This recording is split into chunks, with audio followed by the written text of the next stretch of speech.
Bon, salut à tous, c'est l'OM au café, évidemment, comme tous les matins de semaine. Je précise, à partir de 11 heures. Salut les amis, j'espère que vous allez bien. Je sais pas si vous êtes nombreux aujourd'hui sur le live. Je vois quand même des habitués, je vois, comme d'habitude, J'ai pas touché, je vois Royal Squall, je vois Badak, Manolive, Greg M4RS, Farouille, Gilucho, Sauna 13, enfin voilà, des habitués de la maison. Ça me fait plaisir de vous retrouver. J'étais en congé depuis plusieurs jours, donc c'est pour ça que vous avez eu droit à mes amis Romain Herring, notamment, peut-être Canuti. J'ai pas vraiment regardé, je vous cache pas, je n'étais pas là. Comme d'habitude, vous m'envoyez vos messages. On se salue évidemment avec Balo 974, avec Bobom 13, avec Ernesto Farias, grand habitué de l'émission et des forums, Maxco aussi, Zekeye, Piman, Tuco 747 et l'ami libanais du matin, évidemment, Maroun Kouri. Vous connaissez le principe, vous m'envoyez vos questions, vos sujets, vos observations, ce qui vous passe par la tête. Dites-moi de quoi vous voulez parler. Évidemment, j'imagine qu'on va parler mercato, j'imagine qu'on va parler formation, peut-être, puisque ça bouge au centre de formation. Tiens, j'ai Nico Amskas que je salue également. Si tu étais sympa, tu dirais quoi à Mandanda? C'est vrai qu'on en parle ce matin, je l'ai fait dans la revue de presse, puisque la Provence explique que quand même Mandanda réfléchit, même si la tendance, à mon avis, la grande tendance, ce serait plutôt de le voir rester à l'OM, mais la Provence explique qu'il y a des touches, on le sait tous, hein, avec Rennes notamment, Genesio qui aimerait bien l'avoir avec lui pour la saison prochaine, et que le gardien de l'OM se pose des questions concernant cette saison-là qui va être importante pour lui parce que il a fait une saison comme remplaçant à 80%, on va dire. Il a fini titulaire sur la fin, mais il aimerait bien savoir ce que Sampaoli veut faire avec lui la saison prochaine. J'ai pas d'infos spécifiques dans le sens où je sais pas s'il va partir ou pas. Moi, à mon avis, c'est qu'il a pas du tout envie de partir, c'est qu'il compte rester. Après, du côté des dirigeants marseillais, moi je pense pas qu'on va le pousser à partir, mais en tous les cas qu'on va rien lui promettre parce que je ne pense pas que ça les dérangerait énormément de le voir partir. Donc voilà où on en est. À mon avis, le seul qui prendra une décision, c'est pas le club évidemment, mais c'est Steve Mandanda qui est sous contrat jusqu'en 2024. Voilà, moi ma position, si elle vous intéresse, c'est que je ne le retiens pas évidemment en le remerciant pour la légende qu'il a été au club. Mais moi, ça me dérangerait pas du tout de le voir jouer, y compris chez un concurrent, le Stade Rennais, qui est un très beau club avec surtout une superbe équipe. Il y a Funjim qui me dit justement, est-ce que Mandanda n'a pas l'objectif post-carrière de rester à l'OM? Bah oui, puisque dans son contrat à vie, entre guillemets, qu'il a signé, un peu comme Dimitri Payet, il y a la question d'une reconversion à l'Olympique de Marseille qui figure très certainement dans son contrat de prolongation qu'il avait signé il y a 2 ans. Donc voilà, moi je pense qu'il est très bien à Marseille, que sa famille est établie depuis 14 ans maintenant, ou 15 ans, je sais plus, à Marseille. Donc j'ai pas le sentiment qu'il ait envie de partir et je pense qu'il a bien l'intention de rester, y compris après avoir raccroché les gants. Tiens, il y a quelqu'un qui me demande si Simon, vous savez, Ngapandetenbou, si je le prononce bien, va partir en Ligue 2. On me demande s'il a le niveau de la Ligue 2. J'ai du mal à te le dire. Je pense que si si des clubs s'y intéressent, c'est que c'est le cas. Et surtout qu'il a besoin de jouer. Voilà, donc à mon avis, c'est un international français dans les équipes de jeunes. Donc je pense qu'il a le niveau et je pense que ce serait excellent pour lui d'aller y faire un petit tour en prêt sur une saison. Shelmy me dit entre l'UFA et la DNCG, ça sent pas un peu le moisi. Le moisi, je sais pas, ça sent pas bon, c'est sûr, mais ouais, j'ai l'impression qu'on remet une pièce chaque année dans la machine. J'ai discuté avec le club, c'était en début de la semaine dernière. Les dirigeants sont plutôt confiants. Il manquait des pièces que l'OM a dû fournir. On aura bientôt la réponse. On parlait du 23, donc ce sera probablement peut-être pour ce soir ou pour demain. Je vais pas dire que je suis pas inquiet parce que c'est pas vrai, parce que ce qui m'inquiète c'est les moyens dont on disposera pour pouvoir recruter. Donc là-dessus, je me fais pas beaucoup d'illusions, sachant qu'en plus McCourt remet au pot chaque année et qu'il a plus forcément envie de dépenser des fortunes.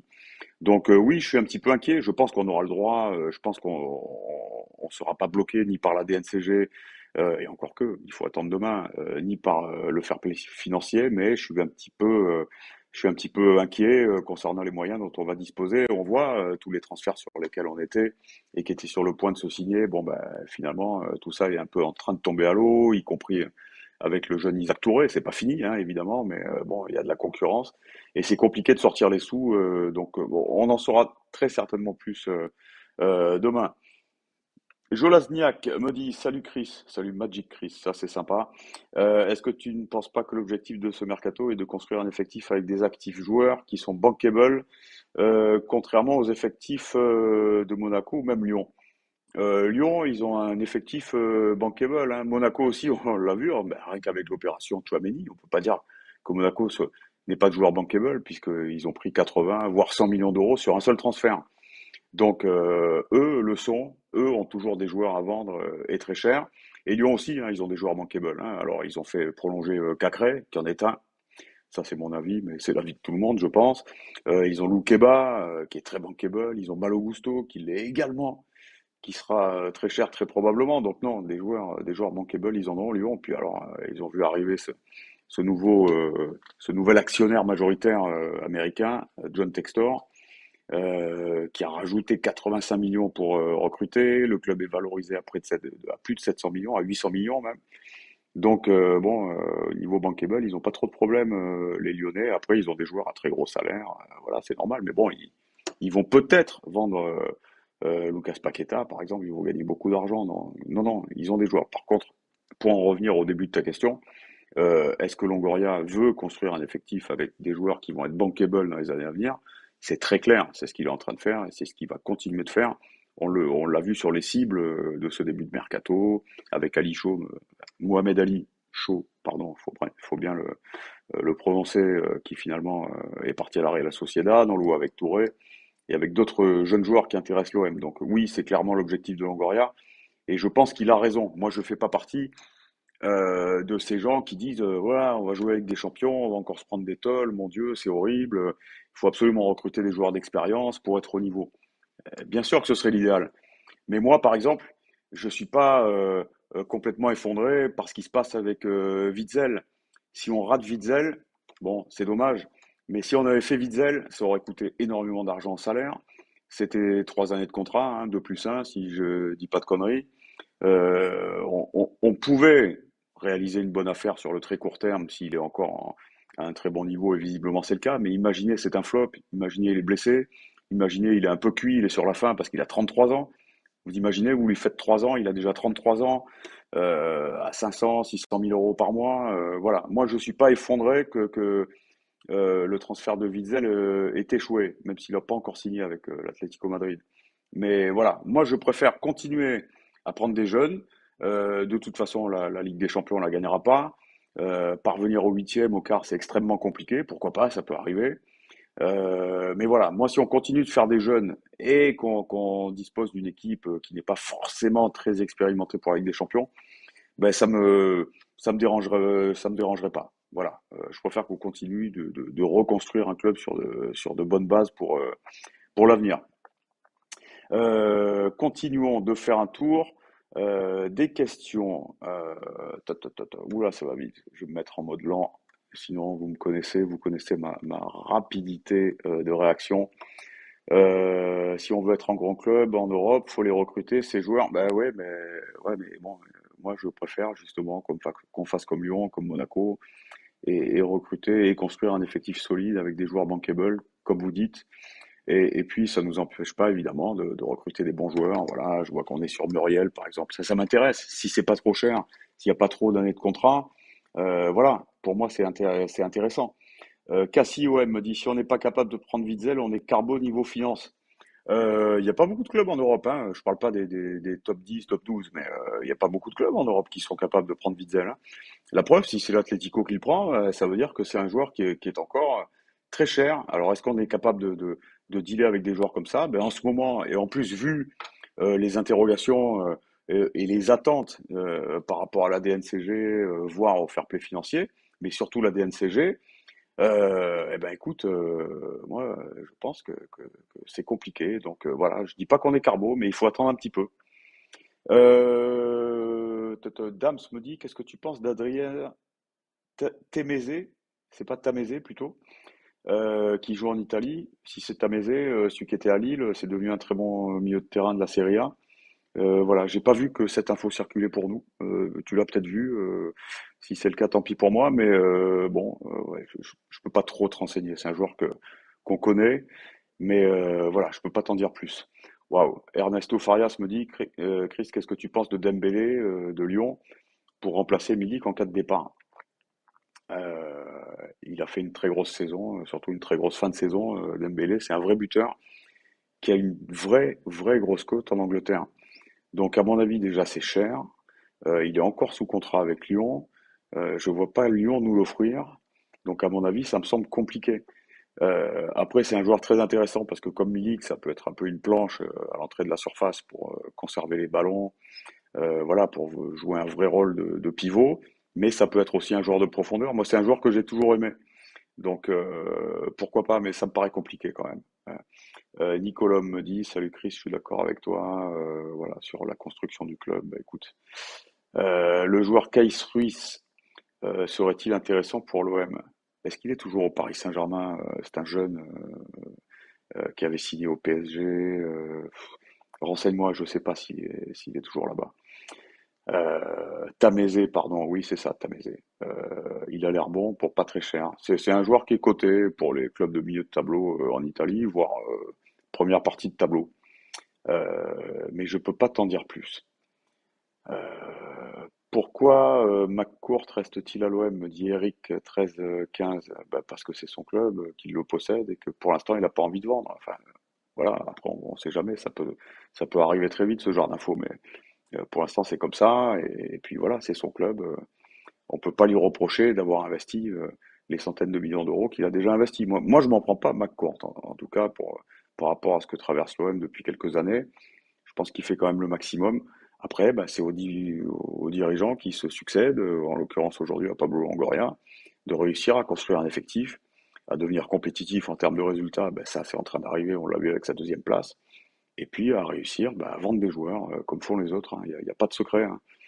Soit on voit un actionnaire richissime arriver, soit il faut réussir à gagner de l'argent. Voilà. Alors, salut Tamézé, c'était le joueur de Nice, oui, c'est ça.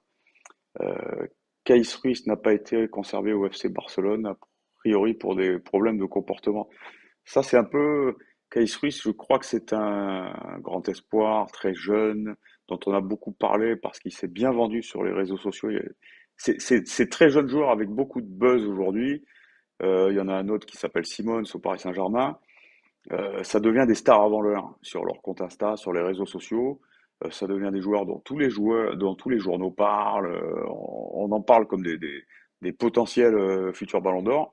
Mais pour l'instant, il n'y a rien. C'est même des joueurs qui galèrent avec les équipes réserves. Donc, bon, moi, je suis pas fan de ce type de joueurs. Faut voir s'ils explosent à ce moment-là. C'est intéressant. Scorpion me dit, Collins, un jeune Nigérian du Slavia Prague, 6 buts en 6 matchs de Conference League, valeur transfert market 500. 1000 euros. C'est pas cher, je le connais pas, mon pote. Mais pourquoi pas, propose-le, essaie de faire un buzz sur les réseaux. Voilà, mais je pense que s'il a été déjà repéré par les scouts, à mon avis, il est dans la base de données de l'ami Longoria. D'ailleurs, on a parlé récemment d'un jeune Norvégien. Bon, on a parlé sur le Phocéen parce que c'est un copain journaliste écossais qui bosse à Glasgow, qui s'appelle Johnny McFarlane, qui m'en a parlé la semaine dernière quand j'étais en vacances. C'est pour ça que j'ai prévenu Romain. Je crois qu'il s'appelle Tonheim, jeune joueur norvégien qui était au Bodo Glimt, vous savez, cette fameuse équipe qui possède d'excellents joueurs et qui a eu d'excellents résultats en Europa League et en Conference League. Voilà, c'est un avançant norvégien qui est parti pour pas mal de ronds d'ailleurs. En Russie, le nom m'échappe, je crois que c'est l'ancien club de Kabela, si je dis pas de conneries, et qui est libéré de fait par la nouvelle réglementation pour les joueurs qui jouent en Russie et en Ukraine. Donc c'est un avant-centre qui joue en équipe nationale de Suède, qui met beaucoup de buts, qui est très intéressant. Donc moi, je m'intéresse à cette piste-là, j'espère que c'est une bonne piste, parce que je sais que c'est un joueur, ouais, c'est Botheim, ouais, qui est très prometteur, comme dit Slim Sorar. Martin Sauvant, salut Chris. Inquiet pour le mercato marseillais. Bah ça, on vient d'en parler depuis le début de l'émission. Tu te remettras la replay. Je suis un peu inquiet, mais pas plus que ça. Au Fada, tu penses que si une grosse offre arrive pour Gerson ou Guendouzi, le club pourrait les vendre? Tout dépend de l'offre, comme tu dis. Si elle est trop grosse pour être refusée, oui. Après, c'est une année où on retrouve la Ligue des Champions, ça m'étonnerait. Je vois mal Guendouzi de toute façon avoir envie de partir, sauf si, je sais pas moi, si le Bayern lui offre une place de titulaire et offre 60 millions à l'OM, pourquoi pas? Même chose pour Gerson. Mais moi, je suis pas dans cet esprit-là. À mon avis, ce sont deux joueurs d'ailleurs, le père de Gerson l'a confirmé récemment. J'ai lu ça pendant que j'étais en vacances. Donc, ce sont deux joueurs qu'on retrouvera à l'OM. Il faudrait vraiment que McCourt ait besoin de liquidité et qu'il ait justement envie de liquider pour refaire le trou du club. Mais ça m'étonnerait quand même. Pas une année de Ligue des Champions. Il y a Del Bouffic qui me dit Radonic, c'est son année. Point d'interrogation. Je pense que c'est de l'humour. Je, Ça s'est vu, hein. Ça s'est vu, hein. Ces joueurs qu'on pensait perdus et finalement qui finissent par se remettre sur le droit chemin. Les qualités, il les a, on les connaît. Bon, franchement, j'y crois pas trop. On va le récupérer. Mais moi, les discussions que j'ai eues avec le club récemment, ils vont tout faire pour le lâcher, y compris pour une bouchée de pain, voire gratuitement, ou pour le prêter une dernière année, parce que voilà, c'est un joueur qui est pas du tout dans l'état d'esprit, qui a pas réussi à hausser son niveau à l'OM, ni ailleurs. Voilà, si ses prêts s'étaient bien passés, pourquoi pas. Mais non, j'y crois pas. Euh, Rémi Lacastagne, Chris, tu penses sincèrement que le club vous l'aurait dit s'ils étaient inquiets pour les finances? Non, évidemment qu'ils nous auront pas, ils m'auraient pas dit Christophe, on tremble, on sait pas, on va aller en Ligue 2.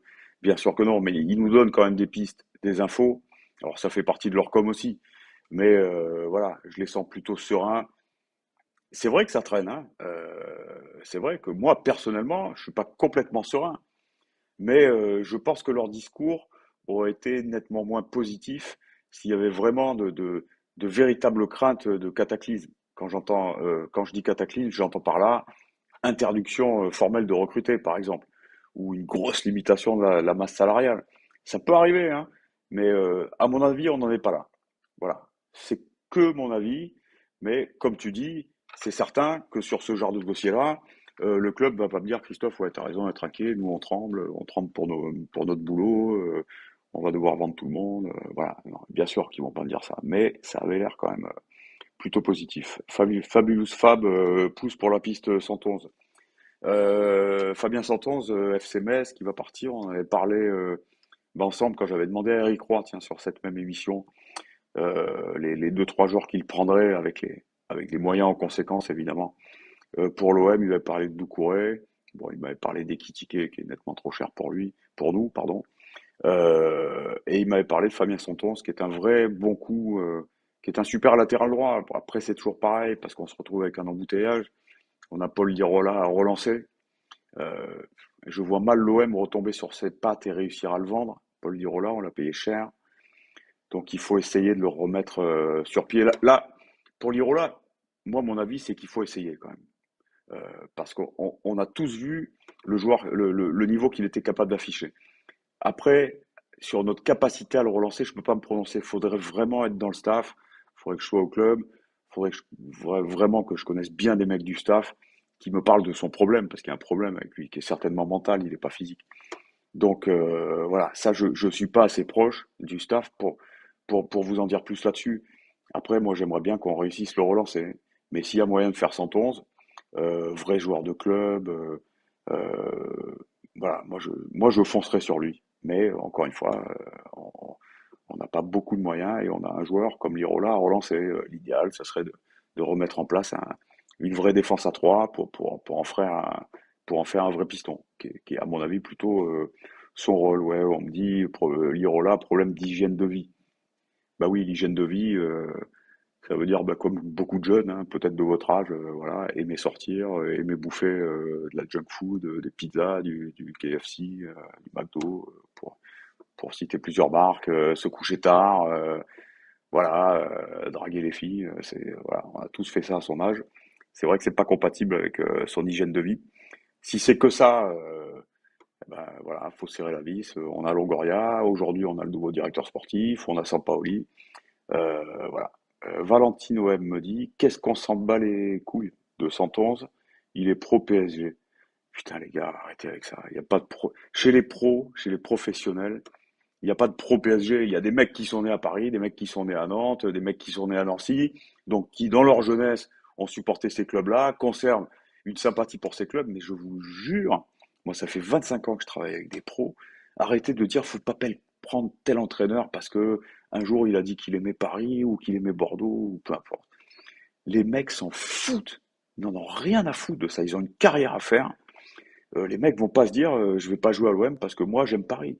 Ça n'existe pas, je vous le jure, ça n'existe pas dans le milieu professionnel. Et si Fabien 111, qui a peut-être aimé Paris dans sa jeunesse, j'en sais rien, euh, vient à l'OM, il donnerait tout pour l'OM, mais comme n'importe quel joueur. Ils ont rien à foutre, d'autant plus que 111, il sait très bien qu'il signera jamais au Paris Saint-Germain. Donc ça, arrêtez avec ça parce que chez les pros, chez nous, oui, les supporters, ça existe. Chez les pros, ça n'existe pas. Comme quand on se révolte de voir que Zidane pourrait signer à Paris ou que Galtier va signer à Paris. Ah, c'est des Marseillais, c'est scandaleux. Ce sont des professionnels, les mecs. Ils ont une carrière à faire. Ils doivent aller dans les meilleurs clubs possibles. Et alors, qu'ils soient supporters de Paris, Marseille ou ailleurs, ils ont strictement rien à foutre. Voilà, c'est dit. Et il ne faut pas juger un mec sur un choix qu'il va faire par rapport à ça. Voilà. Guendouzi, c'est un titi parisien, formé à Paris, et il est formidable avec l'OM. Heinze, c'était une légende du PSG, il est venu chez nous, ben, aujourd'hui c'est une légende de l'OM. Donc vraiment arrêtez avec ça, ça n'existe pas chez les pros. Euh, Jean-Michel, salut Chris, je lisais un article sur le TFC, l'utilisation de la data pour recruter. C'est vrai qu'avec mon ami Comoli, ils sont vraiment spécialisés là-dedans. Est-ce que tu es pour ce type de recrutement? Ben, je suis pour mettre une belle dose même de data pour faciliter et accélérer les recherches et vraiment préciser les profils. Après, un recrutement uniquement sur des data, comme semblent le faire quelques clubs, dont Toulouse, je crois que ça n'existe pas, parce que je pense que Toulouse, ils ne regardent pas que ça au final pour prendre leurs décisions.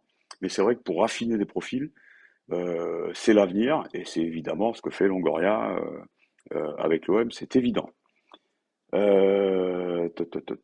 Entièrement d'accord avec toi. C'est Funjim qui me dit ça. J'imagine que tu parles de l'histoire de 111 et des supporters de Paris ou autre. Tiens, il y en a un qui me dit sinon Payet n'aurait jamais porté le maillot de l'OM. Bah, pareil, il avait même fait une grève, je crois que c'était à Saint-Étienne, parce qu'il voulait rejoindre son club de cœur, le Paris Saint-Germain. Et aujourd'hui, euh, c'est une légende de l'OM. Enfin, certains disent que c'est pas une légende, d'autres, voilà, on me dit n'exagère pas avec Heinze, c'est pas une légende. Ouais, c'est peut-être exagéré, mais c'est des joueurs qui sont restés dans nos cœurs et qui ont tout donné sur le terrain. Voilà, c'est ça que je voulais dire. Il y en a un qui me dit l'amitié entre Lirola et Alvaro a dû jouer. C'est possible. Après, encore une fois, on est avec des professionnels, mais c'est possible que dans le vestiaire, ça ait ça ait pu le déstabiliser. C'est possible. Papy Flouze me demande des infos sur Otero, le nouveau patron du centre de formation, ancien patron de la formation à Valence. Pas plus que ce que tu as dû lire. J'ai essayé de me renseigner pendant les vacances avec mon ami recruteur espagnol, qui encore une fois aujourd'hui il n'était pas dispo, mais il viendra, il me l'a promis. Lui, il l'a connu, c'est l'ancien responsable du recrutement de Valence. Donc il l'a un peu connu, mais ils se sont pas beaucoup croisés. Enfin, ils n'ont fait que se croiser.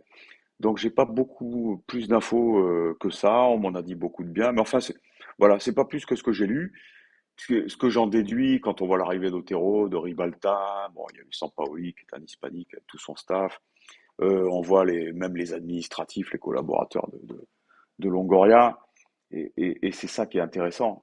C'est qu'on peut en parler entre nous d'ailleurs. C'est que ben, l'OM, j'allais dire, est en train de devenir, non. L'OM est devenu un club espagnol aujourd'hui. Euh, voilà. Aujourd'hui, l'OM, c'est un club espagnol, il n'y a pas d'autre mot. Comme le PSG est devenu un club sud-américain. Bon, là, Galtier va arriver, mais il y avait Pochettino, puis toutes ces stars du Brésil, d'Argentine, etc. Le staff, bien sûr, tous les prépas physiques, les nutritionnistes, les spécialistes des data, enfin, il n'y a que des hispaniques. Bah, chez nous, c'est la même chose. Avec l'arrivée de Longoria, alors bon, bah, Longoria, il se met dans les meilleures dispositions pour être le plus performant possible. Donc il a transformé l'OM en un club, j'allais dire hispanique. Oui, hispanique parce qu'il y a aussi Sampaoli qui est argentin et globalement espagnol dans sa gouvernance, on va dire. Donc c'est intéressant parce qu'on va pouvoir comparer. Je trouve que c'est intéressant pour nous et c'est intéressant pour la Ligue 1 parce qu'on va pouvoir comparer les fonctionnements des clubs franco-français. Je pense au Stade Rennais, par exemple, qui fonctionne avec des Français et à d'autres. Et puis avec notre fonctionnement à nous. Donc c'est bien, ça fait une ouverture pour la Ligue 1. Je trouve ça sympa. Voilà, dites-moi ce que vous en pensez, si vous aimez ou pas, mais je pense que ça vous plaît. D'autant que c'est vrai qu'à l'OM, à chaque fois qu'on a eu des entraîneurs français, la plupart des supporters réclamaient des étrangers. Donc là, on a la totale. On a les entraîneurs, le staff administratif, la direction sportive, la présidence, bref. C'est intéressant. Voilà, le football s'est mondialisé depuis de nombreuses années, bah, l'OM aussi. Voilà, on verra ce que ça donne, mais pour l'instant, ça me plaît.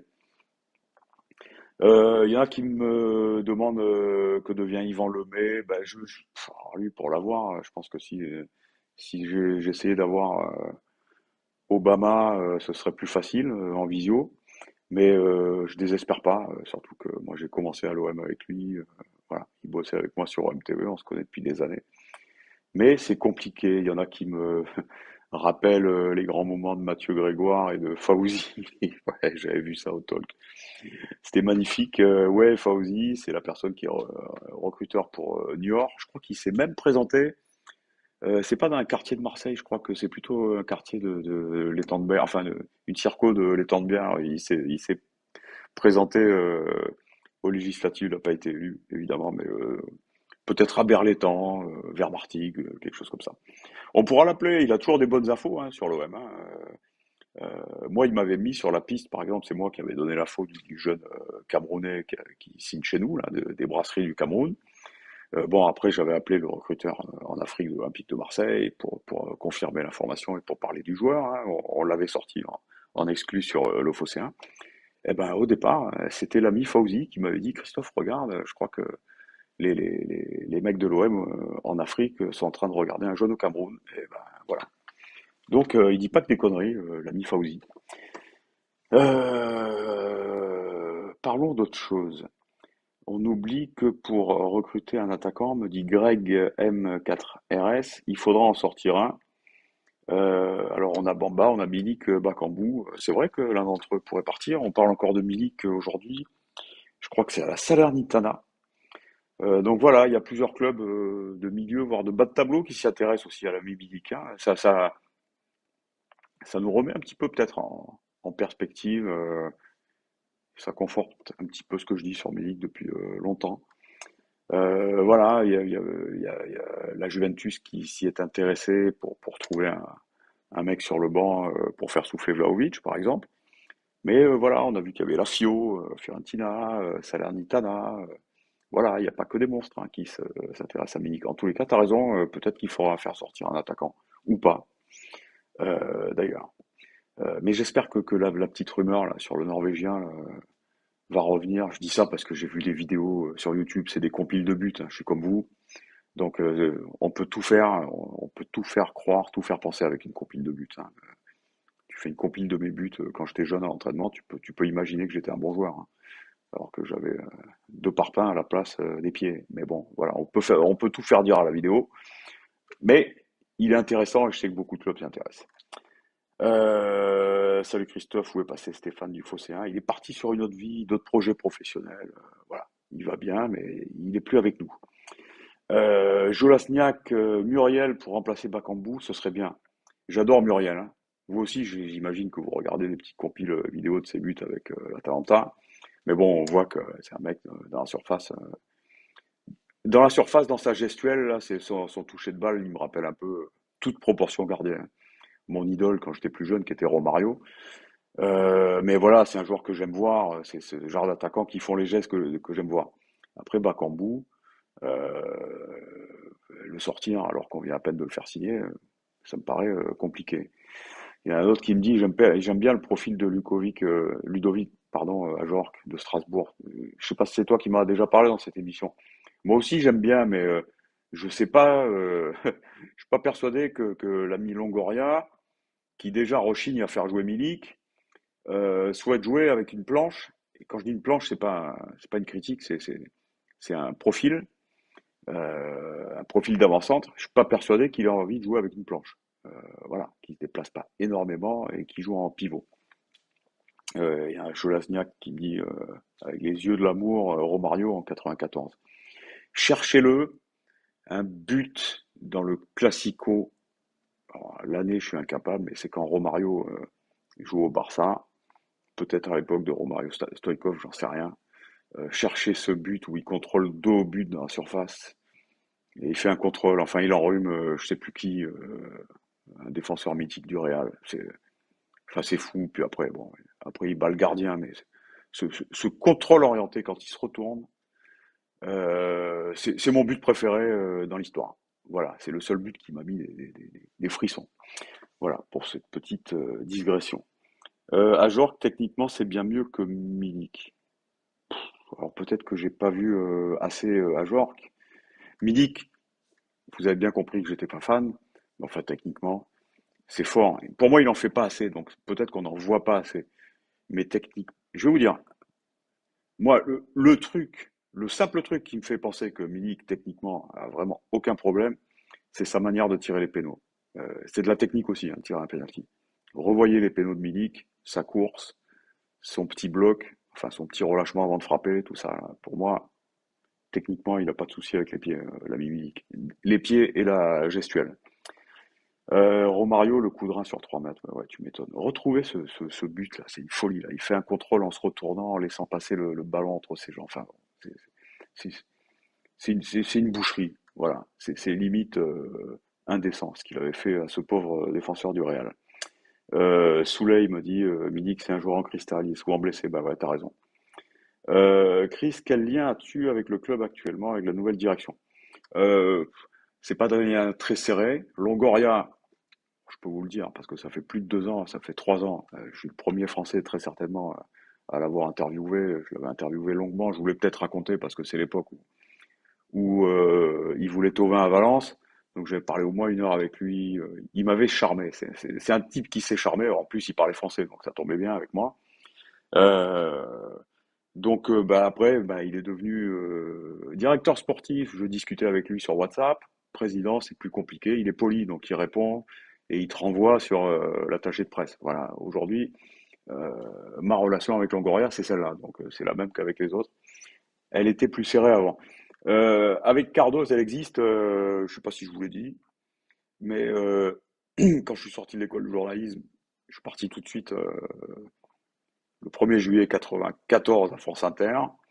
Et je me suis retrouvé dans le bureau de Vendroux, stagiaire, à partager mon bureau avec Jacques Cardoz, voilà, qui était stagiaire aussi, ou pigiste à l'époque. Donc on a commencé notre carrière à 1 mètre l'un de l'autre. On faisait les week-ends, on faisait le soir, on montait à l'époque à la main les interviews après le multiplex de France Inter. Enfin bref, voilà, on a bossé ensemble. Et après, il a fait une putain de carrière, le mec. Il a été longtemps correspondant de France 2 à Washington, enfin de France Télévisions.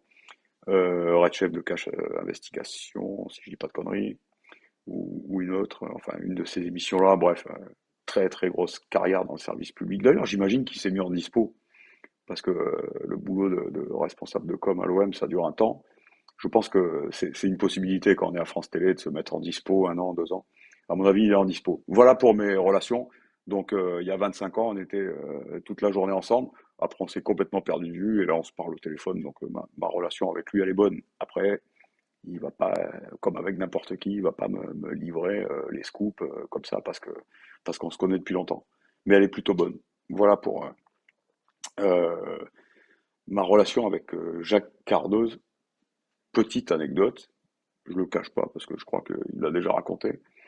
Autant moi j'étais un footeux quand j'étais jeune. Lui, je crois qu'il était au conservatoire de danse. Je crois que c'était un danseur classique quand il était jeune. Quand je dis conservatoire, c'est le plus haut niveau, hein, comme au foot, un centre de formation. Donc voilà, puis après il a bifurqué sur le journaliste.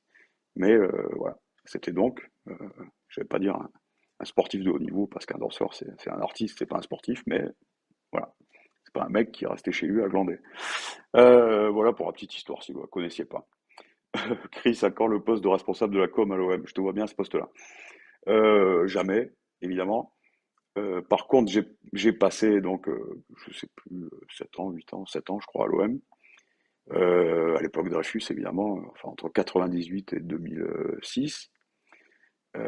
Donc, il y a eu tous les changements de direction de présidence que vous connaissez, avec à chaque fois un bordel monstre, un chamboulement, et puis les nouveaux qui arrivent, qui ont envie de se mettre dans la poche, les mecs qui comptent un peu. Donc, on me l'a proposé plusieurs fois, ce poste. Moi, j'étais rédacteur en chef à OMTV. Parce que les mecs arrivaient, donc comme je vous dis, ils allaient voir un peu les chefs de service, tout ça pour se les mettre dans la poche. Souvent, on m'a dit, Chris, qu'est-ce que tu fous encore là? Il faut que tu sois à la communication. Et puis bon, ça s'est pas fait. Puis moi, j'ai toujours refusé puisque la communication, c'est l'exact inverse du journaliste, du journalisme. Journalisme, on cherche, on creuse les infos et justement, on se dit pas, ah, tiens, je vais pas sortir cette info parce que ça fera pas plaisir à l'OM, etc. La communication, c'est l'inverse. C'est l'entreprise qui cherche à faire passer des messages auprès des journalistes pour faire sa com. Donc c'est l'exact inverse. C'est pour ça que je ferai jamais de communication parce que ça m'intéresse pas. Voilà. Faut vendre de la soupe, alors on le fait. Et à l'OM, si vous êtes pas trop jeune et que vous m'avez suivi, à OMTV, je faisais pas de communication, je faisais vraiment de l'info. C'est-à-dire que quand ça merdait, je disais que ça merdait. Et c'est un peu ce qui m'a valu. Alors au début, les gens s'en foutaient parce qu'on avait quasiment plus de rapport. Alors, c'était vraiment deux trucs séparés, OMTV et l'OM. C'était tellement le bordel à l'OM. Et puis ensuite, quand Anigo est arrivé, bah, évidemment, quand je disais qu'on jouait mal et qu'on faisait n'importe quoi, bah, ça lui plaisait pas. Et du coup, j'ai dû partir. Euh, voilà. Mais je faisais pas de com. J'essayais de pas en faire, justement. Alors que j'aurais dû. Franchement, c'était mon rôle à OMTV. Mon rôle, c'était de raconter que tout allait bien. Mais vu qu'ils nous donnaient pas d'infos, ben, tant pis pour eux. Voilà. Parlons d'autre chose. On parle de moi, on s'en fout. Ne faudrait-il pas prolonger Milik si on n'arrive pas à le vendre, vu qu'il lui reste un an? Ouais, mais prolonger Milik, le joueur en cristal dont on a parlé tout à l'heure, enfin, il faudra avoir les garanties. Un, qui se considère désormais comme un joueur de l'OM, parce que moi j'ai plutôt vu depuis son arrivée un joueur qui n'était pas trop concerné, quoi, qui était plus en remise en forme. Donc voilà, si c'est le cas, bah, et qu'il est définitivement débarrassé de ses problèmes physiques, oui, tu as raison. Après, ce contrat qu'on a fait, c'est justement, il a dit ok, je viens, mais prépare-moi une porte de sortie parce que je resterai pas longtemps, je veux rentrer en Serie A. Donc bref, voilà, tout ça, c'est des trucs qui font que je suis pas trop fan. Dominique Chelmy me dit c'est beaucoup plus intéressant de parler de toi que du mercato. Bah, ouais, enfin, t'es gentil, mais non, quand même. Salut Chris, tête de moteur. Ah, Motorhead, d'accord. Que penses-tu d'un Amoura? Alors, c'est un jeune Algérien. Visiblement, le truc est passé, je le vois plus, là, fait chier. Je connais pas. Dis-nous en plus si tu le connais. Informe-nous, je connais pas. J'en ai pas du tout entendu parler. Des news sur Fofana du RC Lens. Non, encore une fois, j'étais en congé, mais j'ai lu quand même le Phocéen et j'ai vu que Lens demandait quand même beaucoup, beaucoup d'argent. C'est normal, hein, c'est leur meilleur joueur, voilà. Mais moi, je pense qu'aujourd'hui, on n'a pas les moyens de donner ce que demande Lens.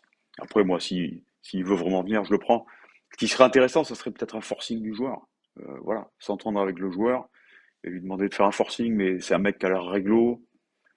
Lens, c'est un club réglo, donc à mon avis, ça sera compliqué. Mais s'il veut venir et s'il peut venir, ça m'intéresse.